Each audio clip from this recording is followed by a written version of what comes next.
broadcast. You can find us on Roku TV, Amazon Fire TV, Facebook, and of course YouTube. Get all your NFL news here first.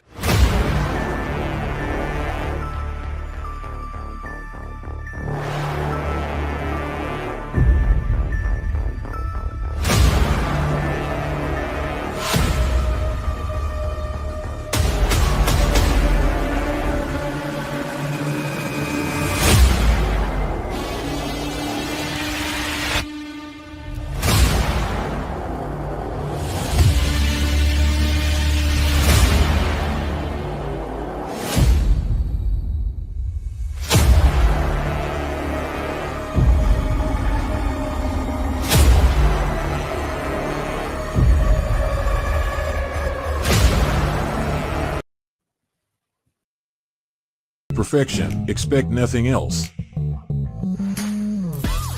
Do you like to make yourself a hot cup of coffee to start your day? We have both whole bean and grounded. Also great for all you iced coffee if not a hot kind of person. Even make yourself a frappe to quench your thirst. The best tasting coffee with espresso. It's only $18.99 plus taxes for a 12-ounce bag. Buy 1 to 5 bags and shipping is only $7. If you spend over $100, shipping is absolutely free.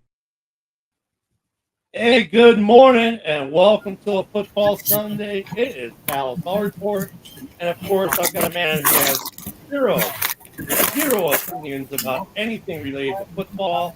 Good morning, Woody. How you doing this morning? Lovely. How are you? Yeah, well, it's Sunday. It's football. We're breathing still. And, of course, we got Mike the Bear fan. He's doing his thing in the back, throwing the show all over the place. Oh, and there's Bear Down Mike. Good morning, Mike.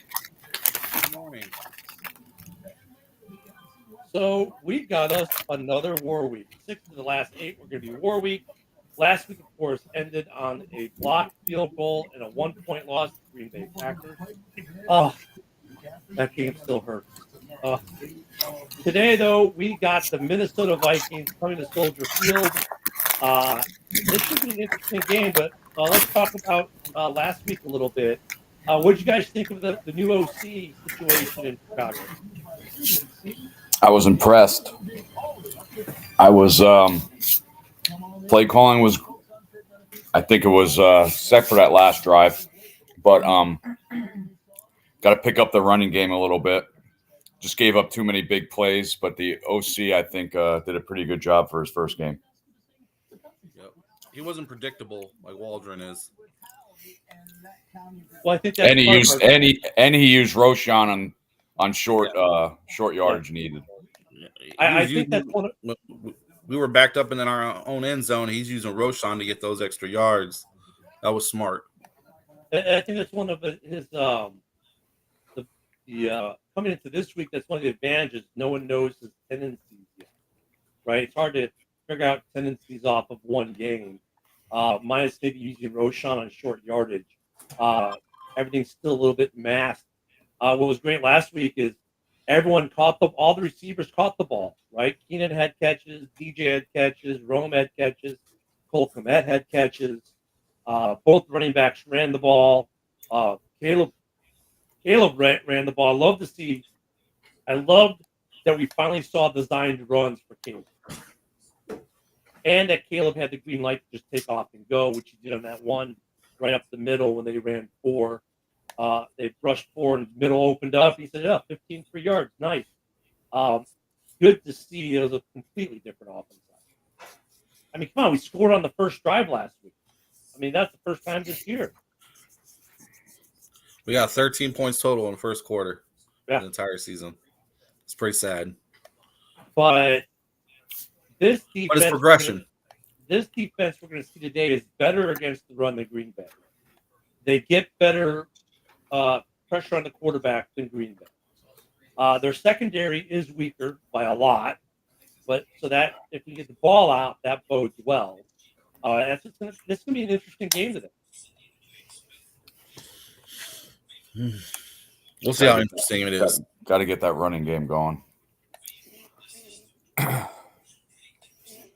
I know we're out some guys. The Swift's playing though, right? They're Do we have the new injury report for today? the What you got updated there? one. The updated one. Wow, it keeps moving around. Swift, Allen are questionable. Hicks and Bates are out. And for Minnesota, Murphy and Oliver are out. So there's gonna be a whole lot of Hawkinson today because Oliver is out. So Yeah, and this is Hawk's first game back, isn't it? I believe it is. I thought it was second. Did he come back last week? Maybe he did come back last week. Yeah, maybe it was. Still, I'm sure we'll see a steady dose of Hawkinson. Yeah. Let's hope Jalen Johnson doesn't slip and fall again this week, huh? Yeah. Because he's going to be on Jordan. JJ's going to be on JJ today. So let's hope we can contain JJ, make them run, and control that run. If we can, our problem with the run isn't that we've been terrible on the run. It's that we give up like one or two big chunk plays a game, and that skews our yardage. But overall, they're decent on the run, like for 90% of the game. But they'll give up one or two of these big chunk 20, 30, 40-yard plays, and that's how we end up with the averages we end up with. I mean, but if you look at the game throughout the whole ebb and flow, the Bears are pretty decent against the run overall. It's just they got to stop these big chunk plays. Yeah, we give up plays that are crucial for the other team to score. Right. That's what hurts us. It's just, I don't know what the difference is, but this should last. But we got to continue third down percentages. We were awesome last week. Yeah, 9 of 13 on third down last week, 3 and 3 on fourth downs last week. Some really good numbers. Mm-hmm. Caleb looked like a completely different guy last week. Rome looked really good. I mean, a lot of people looked. The offensive line, there were some of those pockets on some of those longer plays where he had all day. It's like the play calling, the running has definitely changed this offensive line. It's like the players didn't want to play for Waldron. Yeah, I agree. Right. And I don't think any of us had pegged Rome to be the leading receiver at this point in the season. He's 479 yards. Yep. You know what? I don't think any of us did, but there are people that on the network, on some of the shows we've done, that did actually predict that for this year, that Rome would be the guy. There were a couple people, some of the guys talk or comment on the morning show, were saying that Rome could be the guy yardage wise in Chicago this year. Because they predicted that DJ Moore would probably get doubled the whole year. Yeah, I mean, I'm not surprised that he is, because they had that great connection even from the draft. So that connection was already there. I'm not totally surprised, but I think DJ was very frustrated under Shane Waldron. He looked a lot better last week. I hope he's not running that same route that was Waldron had him in. And I know that I'm sure they added some more wrinkles this week.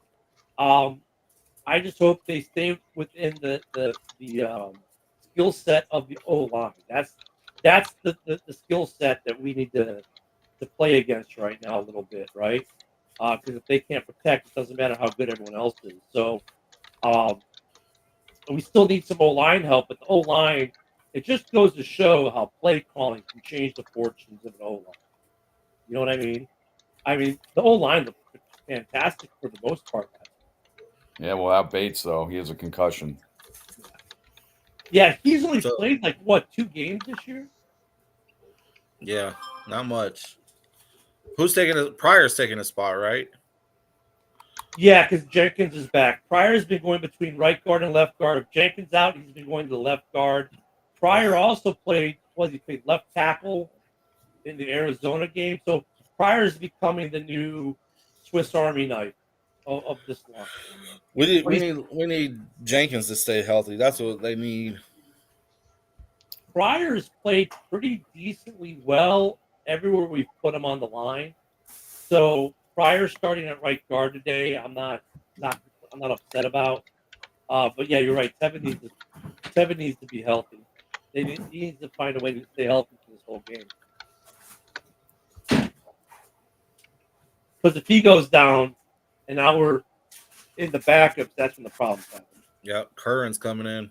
I mean, Curran hasn't been terrible. He's good for a series, but He's a backup really, for a reason. Yeah, they're all backups for a reason. This whole next man up stuff sounds nice, but it's not good. It's not sustainable. Definitely need a win, Robert, just for the morale. Woody for Prez. I don't fucking disagree with you. I just didn't get enough votes this year.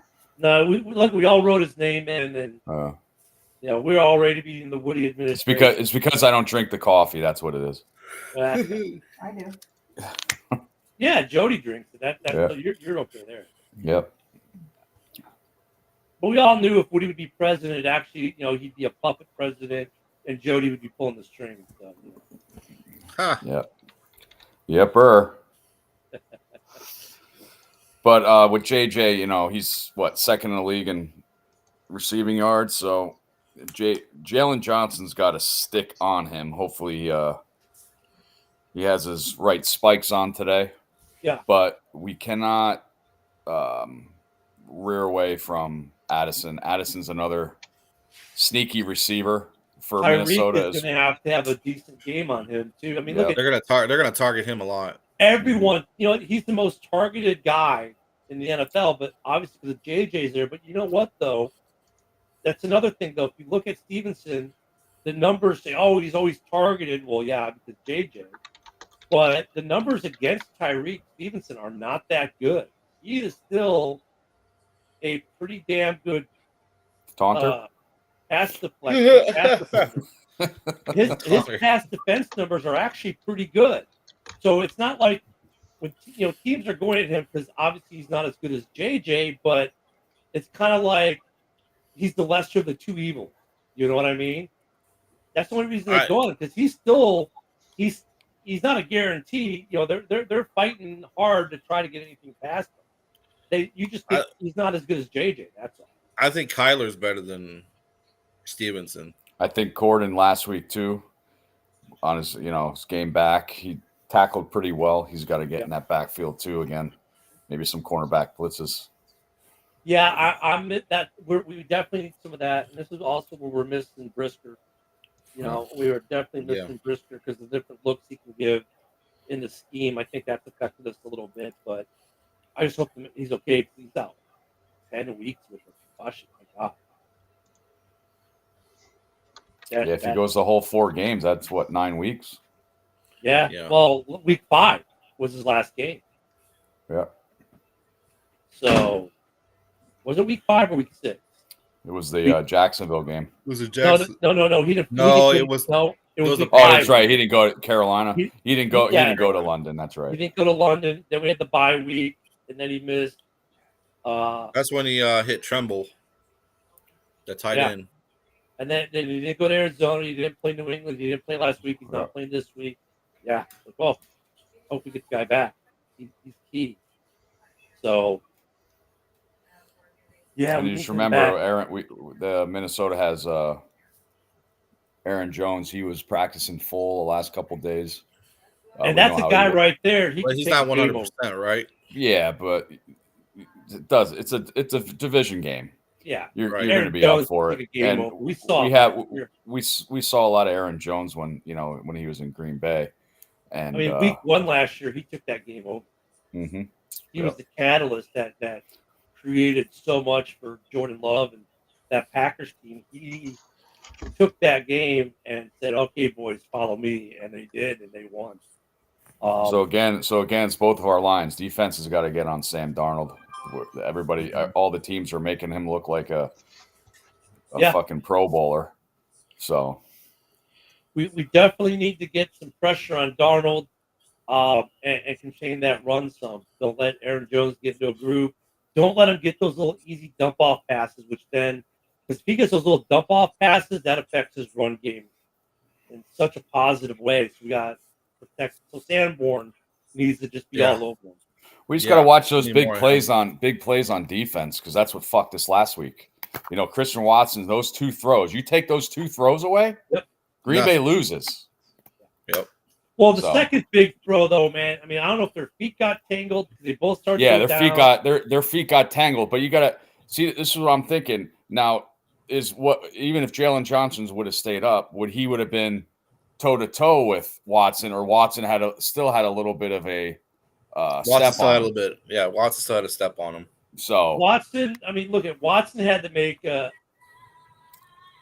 play he had to make that catch. Number one, I don't know if Jalen Johnson's draped on him, if he makes that, but he would have touched him down. Yeah, like Jalen being on him might have affected his ability to catch it, but he definitely would have been down by contact, right? Instead of getting up and running for another 30 yards. 60 total. 60. Yeah. I mean, it was like a 20, 30-yard throw and like 30 yards after the catch. But I mean, give Watson credit for just the amazing catch, and then having the wherewithal to realize, oh, wait a minute, no one's touched me, I can run.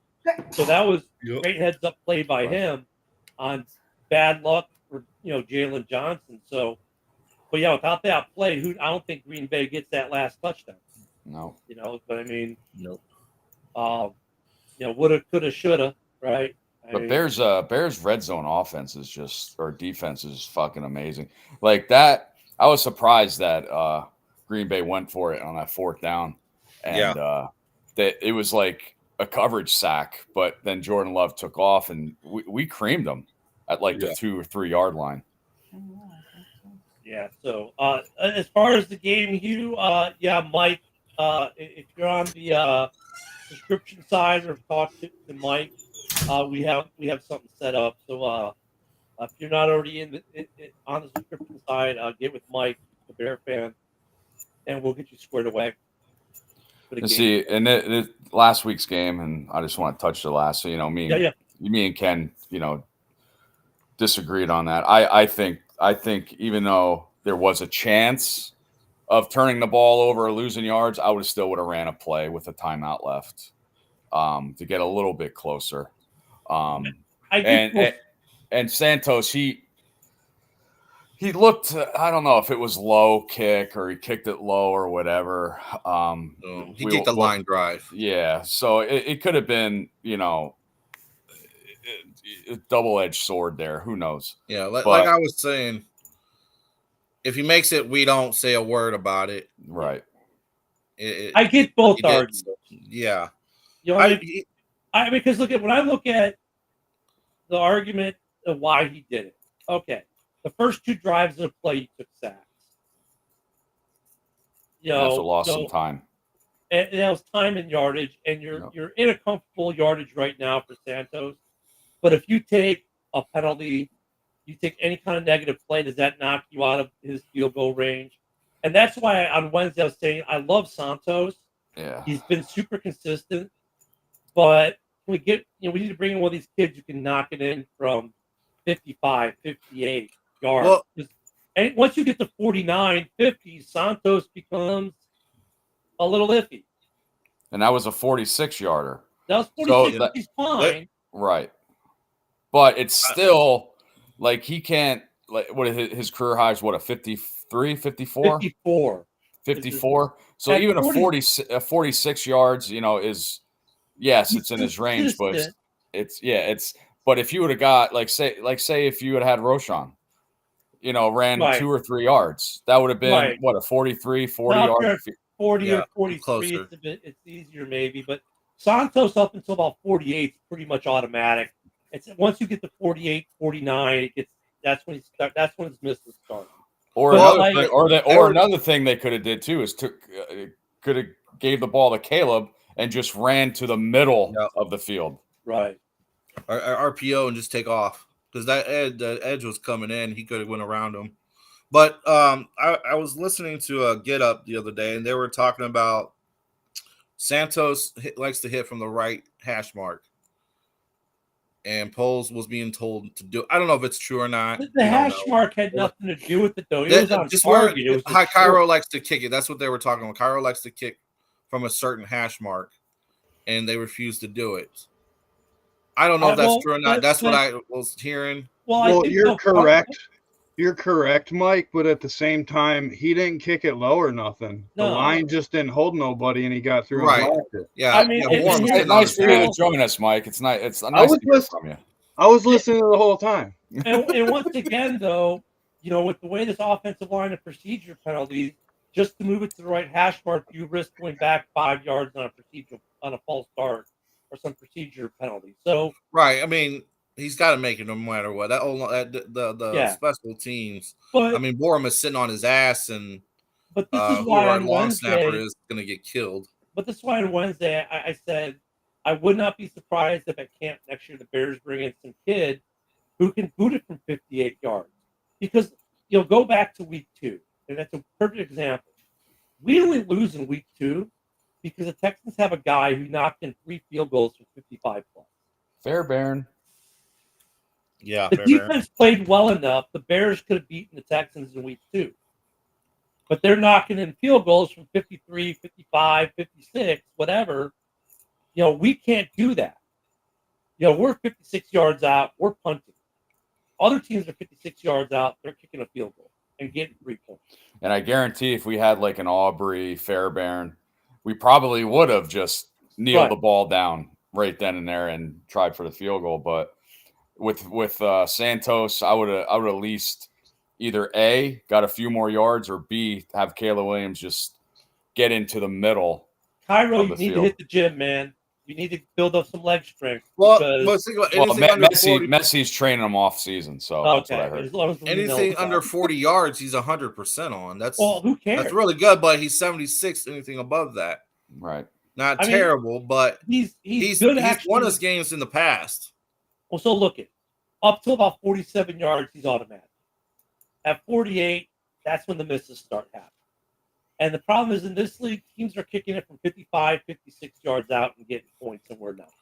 Oh, we're going to draft. If you look at week, fourth round, yeah. Sorry. And if you look at week 2, if you look at the Texans game as a prime example, the Texans, if they have Cairo Santo as their kicker or Cairo Santo like kicker, dude, we beat the Texans in week 2.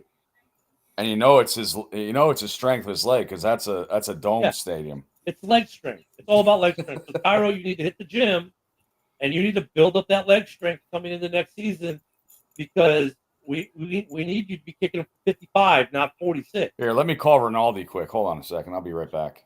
See if you can train him too. Hold on. Ronaldo? Yeah, let's. Yeah, he's not. I'm sorry, he's not answering his phone right now. Well, that's just messy. It definitely came across Woody on his screen. He probably hit that fuck you button. He hit the end button. Fuck you. Cristiano, he's sitting over there in Saudi Arabia going, why is some dude from the U.S. calling? That's why I don't know by NFL teams. NFL teams should do that more often. It should. You know what I mean? Get these players. I don't fucking care. Give them a contract. Give them a workout at least. Bring them in training camp. See how they kick. The kid from Dallas is a little different story, though. I mean, what the NFL guys need to be doing is watch the MLS Super Draft. He is watch these guys. Watch these awesome. guys who don't make a roster because, he was like a first-round pick in the MLS. Didn't even make it 2 seasons. Yeah. He got, and now he started kicking footballs. Those are the guys NFL scouts need to be looking at. And there are a couple of them out there. What about that kid from the Chargers? Was it the Chargers? The one that we're doing lawn care or some shit. Yeah. There are a couple like that. We needed some bigger leg.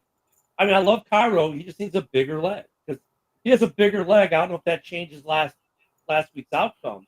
But it probably changes some sometimes some situations where the Bears have punted, other teams are kicking field goals and getting points on the board. Well, because if you have really, really high leg strength, that would have had that ball higher. Think about it. That's true. And then also just the ability to score from 55 yards out, adding 10 yards of range, of consistent range. I mean, but look, I love Cairo. He's been consistent, especially coming off of Cody Parkey. He's been great for us. I'm not trying to throw shade at him. But the league has changed. The league is looking for kickers that can put the ball in consistently from 55 yards out, and he doesn't have the leg strength to do it. He's not far off, right? He just needs to get some more leg strength, which just means go to the gym, get strength. Right. That's what he's got to do. Get those steroids going, I mean, and look at Green Bay. They made a play. I mean, look at everyone acts when it's something like that. Oh, the Bears should have done X. Well, the Bears did nothing wrong. The snap was good. The kick was good. Green Bay just made a play. That happens in football. Sometimes the other team, like when we beat them, because we make a play. Sometimes when we lose, it's because they made a play. Well, see, last week, I'm not the only mistake. The last drive with those, the offensive line took a shit and just killed us with some time, which that you could blame. You could blame that last kick too on our offensive line giving those 2 sacks. But last week, you let me know the last time Bears had a late fourth quarter lead on Green Bay.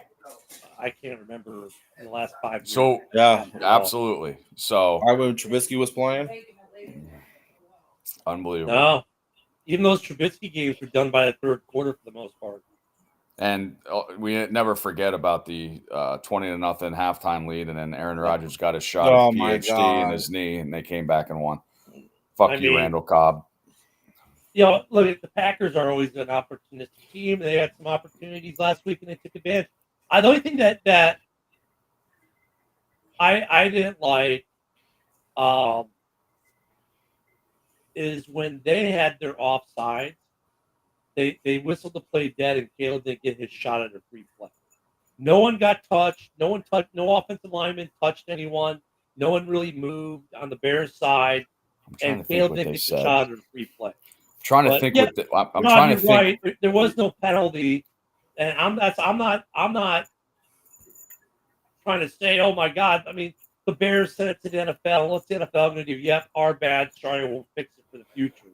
Well, Ken, you know how they have the retired referees at all the games and stuff when the commentators have a question. There was a reason why they did blow it dead, and I think cannot think in a yard or something. They did say why, but I forgot. Yeah, I was like, really? Because I think Green Bay did it as well. It was like there was 2 of them, one on each. There were 2. The first one they scored is what they scored their touchdown. The second one, though, is because their lineman touched our guy when he was off. He jumped offside. Yeah. He raised his arm and touched him. That was dead.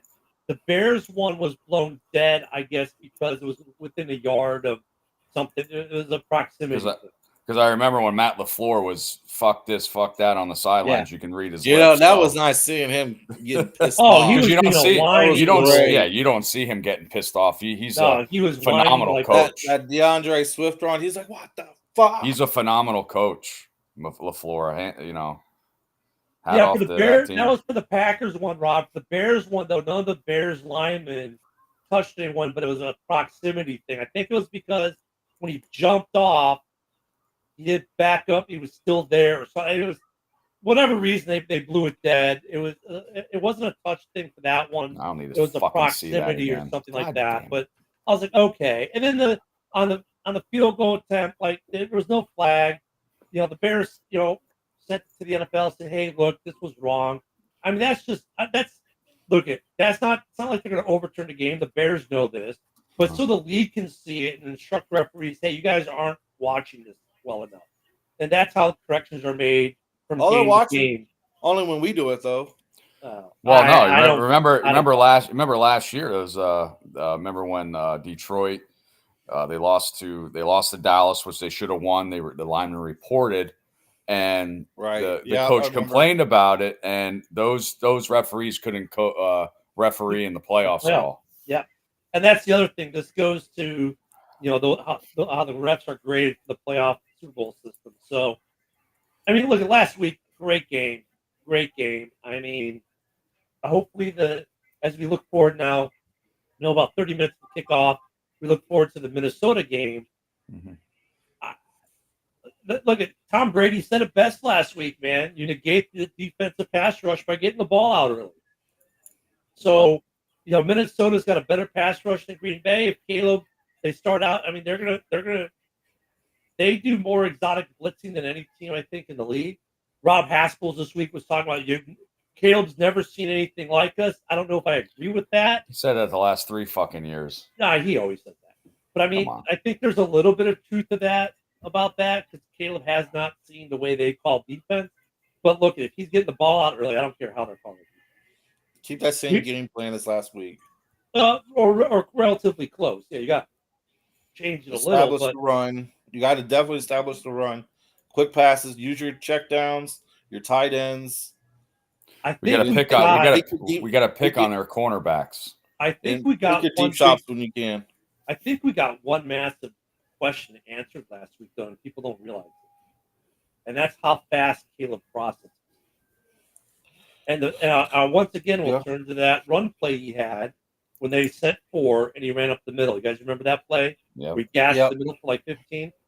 In the 2 seconds he dropped back, he had scanned every single one of his receivers and made the decision to go. Well, because the offensive line gave him that time. No, it's like 2 seconds. Yeah, steps back. He took 3 steps back, and on the 3rd step, his heel touched, and he took off.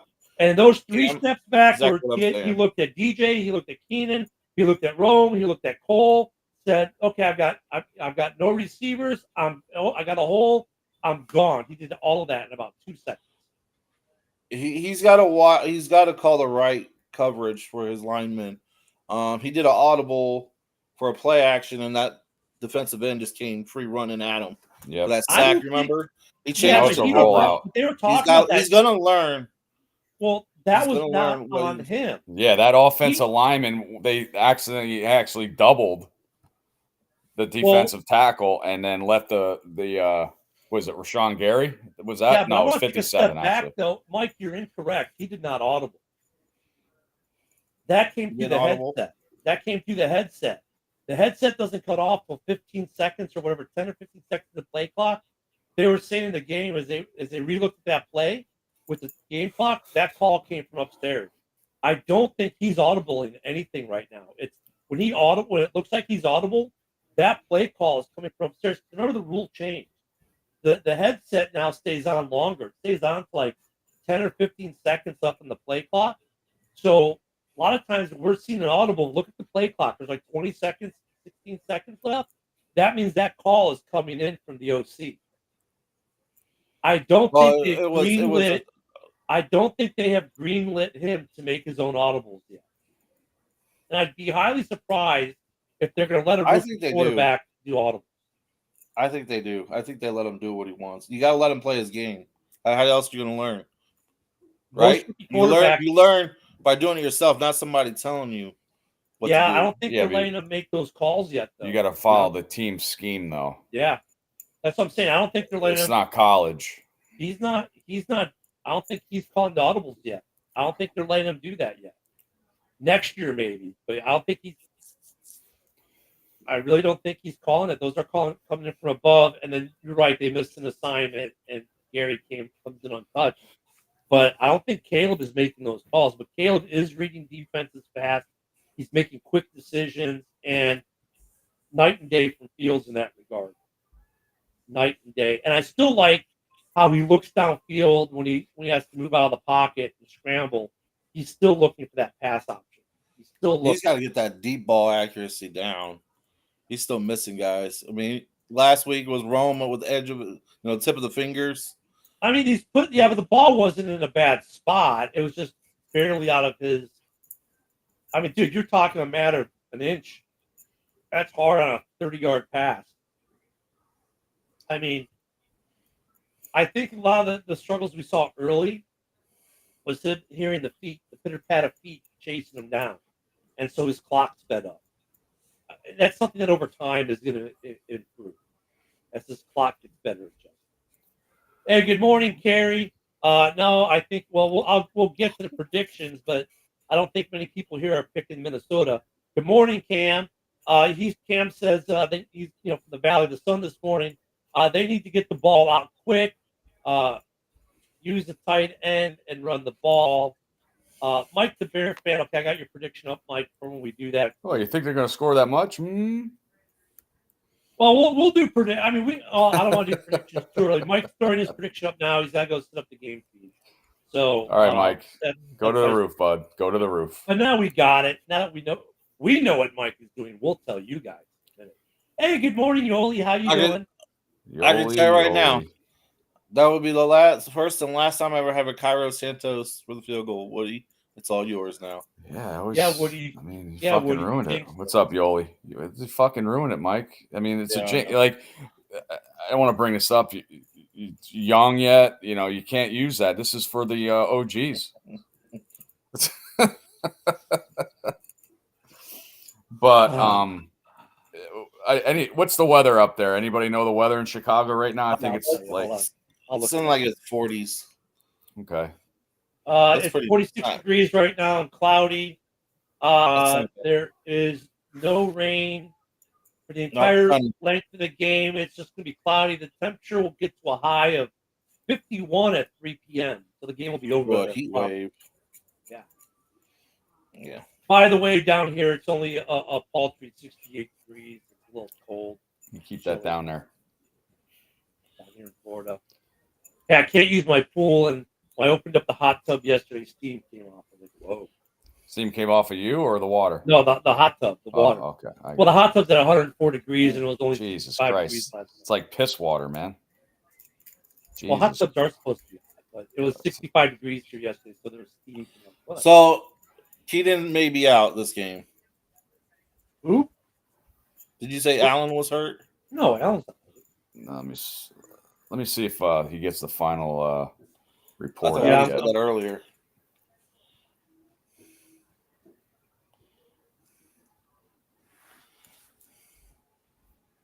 Usually he's pretty good with the injury report, but he doesn't have it out yet. Update. Let's see. Oh, yeah, so we go back. We're wearing the 1936 throwback today. But they changed we're doing the 1936 throwback today, so that's a little interesting.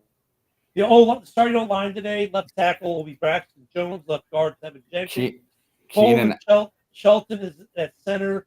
Matt Pryor is the starting right guard, and Darnell Wright will be at right tackle. And Swift and Keenan are playing today. Good. That's good because we need Keenan. Caleb needs Keenan for those third downs, those easy plays. Because Keenan, he's not the fastest guy, but he's a great route runner. He knows how to get separation. With the way the line played last week, and if Brown ends up winning this audition and being the guy, and we keep our coaching staff, I know we tabled the head coach discussion for later, but let's just hypothesize. If Brown becomes, okay, this is the OC we need, and this offense starts clicking, and even if we're losing games, but if we lose games like we lost last week, that's still good enough for him to get the job, right? That just means, look, we're just not getting the luck factor yet. Like, we're there. We've solved something. Now let's look at the personnel we can bring in to change it, right? Like, what's the one player we need? Let's say we're not going to win a lot. We're not going to win a lot of games only scoring 19 points. Let's say but Green Bay had the top they were ranked 10 or 11, so you're playing a top tier defense, right? But let's say got screened by New England, but that was let's say who cares? New England doesn't matter anymore. It's a new OC. Okay, I don't care about New England. And anything that happened before last week with this OC does not matter offensively, right? Because that was Shane Waldron. Let's say over the next 7 weeks, this OC proves out to be the guy. The offense is showing up like it did last week, where the line is playing, we probably say 100% better than it had played under Waldron. And now we look at this line, and they're protecting, and the PFF scores are good, and they're not giving up pressures. They're not giving up sacks. Does this change the way we utilize those first 3 picks? Do we still maybe look for 2 O-linemen and an edge? Or are we saying, well, maybe we just need 1 O-line? Because if Pryor is the answer at right guard, maybe we just need a left guard now, right? And then we could get an edge with our second pick, and then take either the best O-line or the best corner with the second round I'd pick. say I'm going O-line. I'm going O-line the first 2 picks, and then maybe a defensive I'm the third. I'm big on college, and I was watching the Texas game yesterday, and Kelvin Banks, the tackle for Texas, holy fuck. And do we need a tackle? We need guards, don't we? We need everything. We need everything. I don't because Larry Bourne is not going to be on the team. come next season. Like I said, I was watching the Texas game back and forth with Georgia too, and the guard Tate from Georgia, he's going to be another high pick as well. So I definitely picked the best offensive lineman our first pick. That's just me. Yep. So I agree. The first round pick, offensive line. Do we take that Carolina pick and make that an offensive lineman too, and then get an edge with our second round pick? Or you sign one in free agency if there's one available that you like, that Poles likes. I doubt there's going to be one, but you never know. I'm sticking with mine though. With our contracts, and we have a lot of guys on our contract on this team this year, I don't see us doing much in free agency this next year. And I don't know if there's any offensive linemen that are actually going to be available that would be worth making a splash on, to be honest. I'm with Woody. O-line in the later rounds, draft an edge. Because there are so many teams that need offensive line help. I don't know if there's going to be much movement in the free agent market for offensive linemen that we're going to be able to get. Well, and it also depends on where we place in the draft, right? At the end of the season, where we setting that. We know there's going to be quarterbacks that need to be taken. There's not too many out in this draft right now. Yeah, but there is about the only one. There aren't that many teams that are in desperate need of a quarterback compared to the last 2 years, though.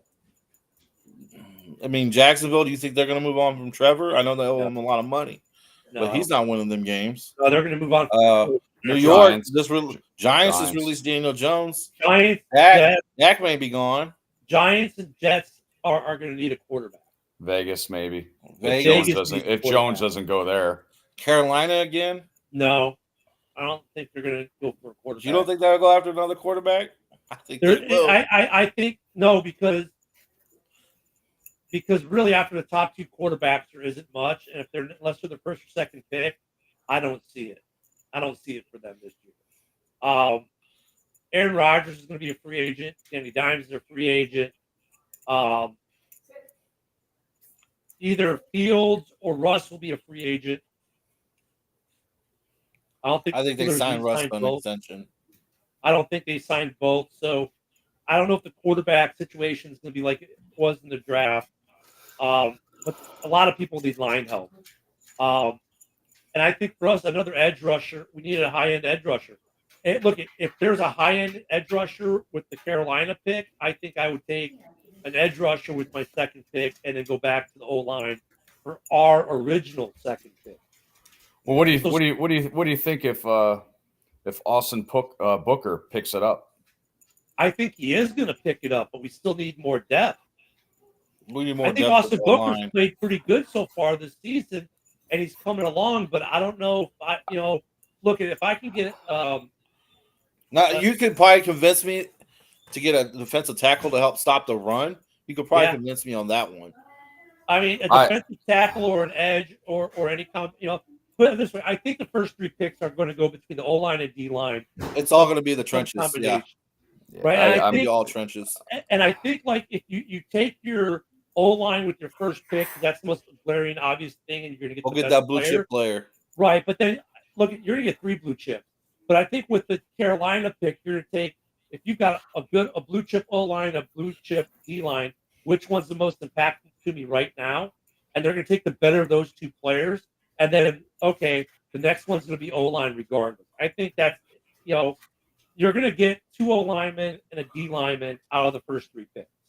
And then from round 3 on, you're looking at backups at corner, safety, linebacker, more O-line backup support.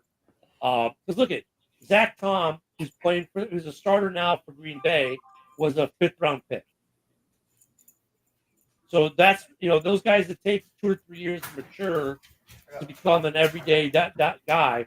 So we're still going to see O-linemen in the 3rd, 4th, 5th round and whatnot. So. Well, yeah, this is a heavy O-line draft. That's luck too, man. You know what I mean? There's a lot of luck in the draft, for sure. I agree with you 100%. I mean, I think if a defensive lineman goes down and an offensive lineman goes down, we have more depth, believe it or not, on the defensive line than we do the O-line. So I would rather get a couple of these good draft picks. Like that's why I said the first 2 picks are offensive linemen. So if somebody does get hurt or they beat them out in training camp, we have that depth either way. I would, and like Woody, I don't disagree with what you're saying. However, if let's say like this year, some of these, like we looked at the top 3 edge rushers, and a couple of these guys fell way back in the draft. If a similar situation happens, and you have a guy that you pegged as a top 20 guy, and here you are at 34, the second pick, say in the second round, you're at 34, you're at 35, and that guy's there. I think you take him. And if that kind of situation, or like like a Brock Bowers situation, like Brock Bowers is the guy everyone thought was top 10, and he fell way back to 16 for the Raiders. If you got an edge guy or interior defensive line guy who falls back like that, who you as a first round blue chip, and now you're getting him at 35 or 36 or whatnot, I think they would take him over another O-line. That's why I wanted Dallas Turner reverse. Right. Look how far Turner fell back in Minnesota. I was actually going the opposite side. I wanted Joe Alt. Well, yeah, he was picked right before us. He was gone. Yeah, I know. That's what pissed me off. Well, wasn't Atlanta that picked? Yeah. Well, yeah, that's right. Chargers picked what, 5th? Yeah, because Atlanta took Penix, and that was like that's what we knew we had. Nobody saw that coming though. No.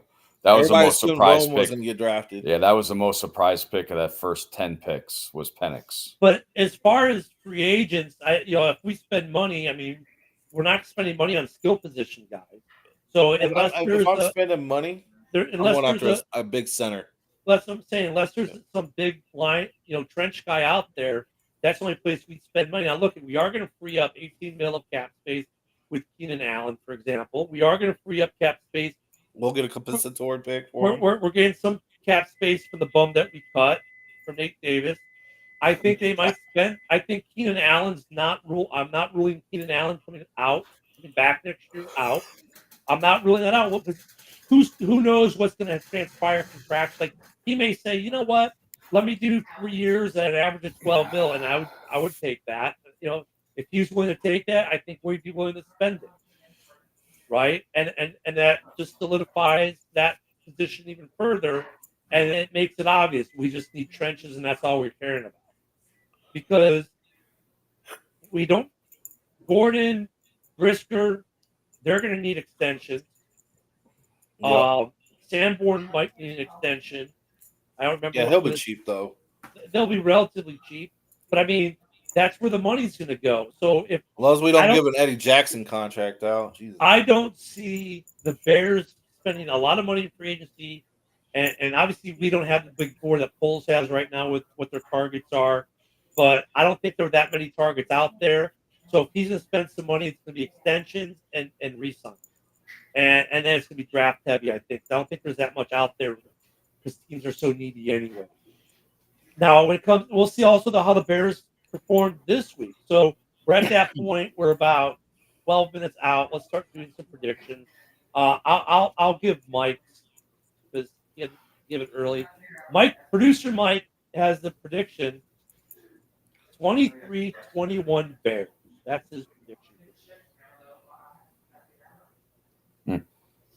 So Woody, I know you don't have any feelings on this one way or the other, so I'll go to you. What do you think? It's the last time. It's plain and simple. This is the last time. Tough schedule. We're playing at home, and Vikings have better team, I think, than Green Bay does with the players they have on offense and defense. But I'm picking the Bears to win 26-19. Bear down, Mike. What you got? 27-21 Bears.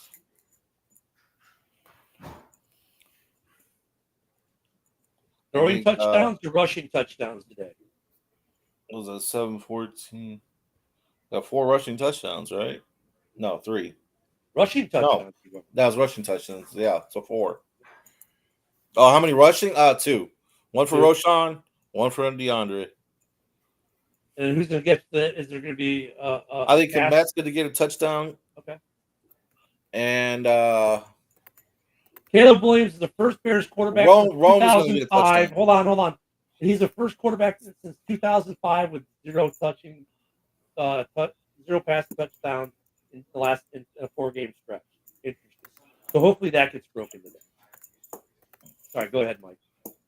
I'm choosing Komet and Rome to get a touchdown.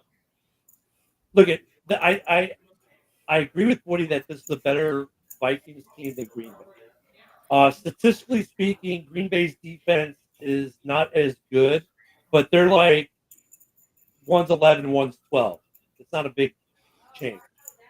Okay, Rob's going with the Bears winning. Wait, he wants the Bears to win, but he's calling it 31-19. Well, we know he's smoking a lot of weed this morning because the Bears haven't given up 31 points. Well, you better knock on some wood. Wow, Yeah. you want that finger? I'll fucking break it off. Yeah. Look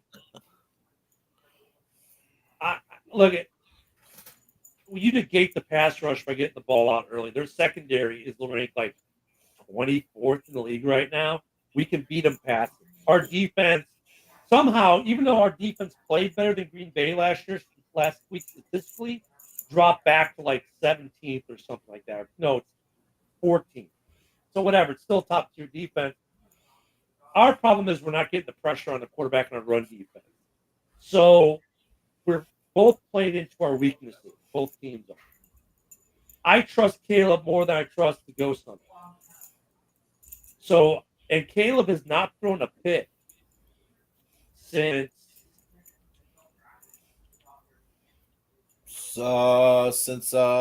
week the Jaguar game. That was his last pick, correct? He's got 5 on the year. Well, I don't also see him. His last touchdown passes too. I don't see him throwing a pick today. I think the Bears have been really good at ball security.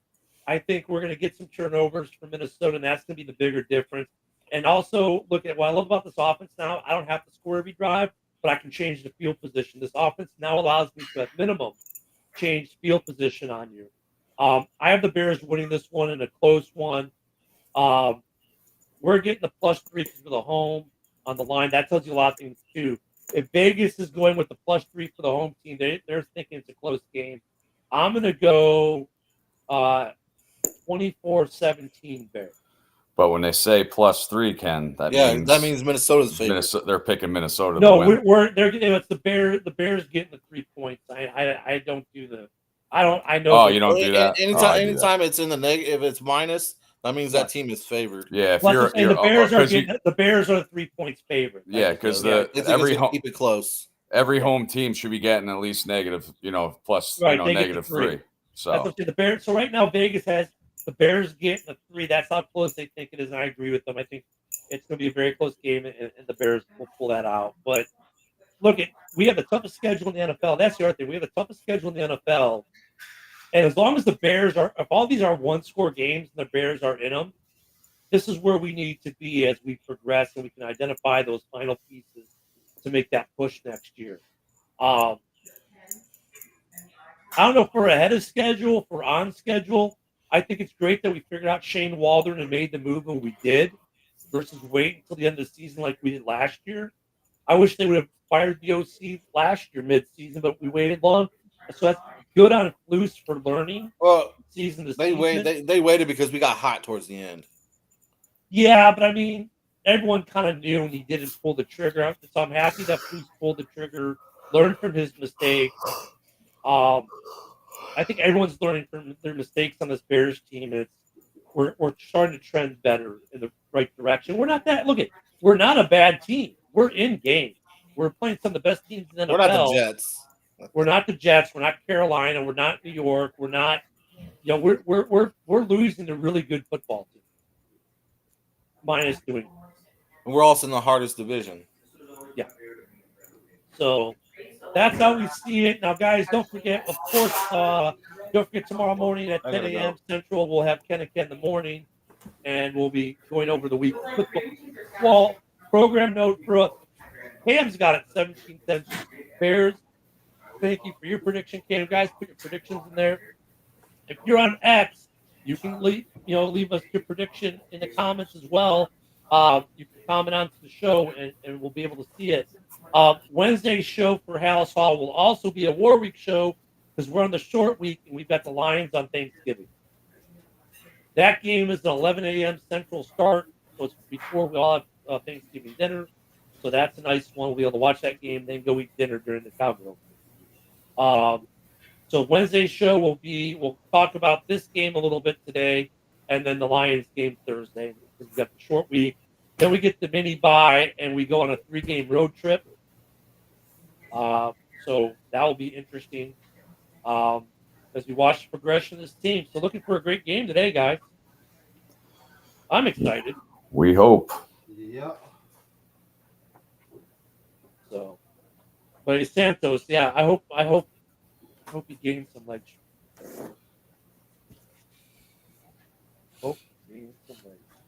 Yep. So everyone, don't forget to be with us though tomorrow for the morning show Wednesday. Where do you want to wrap us up? We got like about 2.5 minutes to go. All right. Like I said, last game. I'm done. Hardest schedule of the year. We're playing our home game. We got to break this home losing streak. We had the largest in the beginning of the year. Defensive line has to get in there with Sam Darnold. All these teams are making Sam Darnold look like a fucking Pro Bowler. So we got to get in on him. Justin Jefferson has to be stopped. Jalen Johnson is going to be on him all day, but can't forget about Hawkinson and Addison. Got to stop this run game. Our run game has to be up. We have the same game plan as last week. Quick passes, design runs for Caleb Williams, and hopefully Cairo Santos doesn't miss any field goals or whatever like that. So we got to keep in here. I'm picking the Bears 26-19. Everybody, thanks for joining us, and bear down. Bear down. Bear down. And we got a quick program note for those watching. We got Gerald Johnston crew calling the game. I'm not too upset with that one. No, it's better than Butt Sanchez. Yeah. So everyone enjoy the game. For those on the feed, Mike should have that out to you guys now. If you want to get on the feed and aren't, get with Mike the Bear fan. But we're going to end about a minute earlier or so this week to give you all time to migrate, get in front of your TV set. Thank you for joining us. We'll see you on 10 tomorrow morning, and we'll see you right back here on Halas Hall on Wednesday night. Bear down, everyone.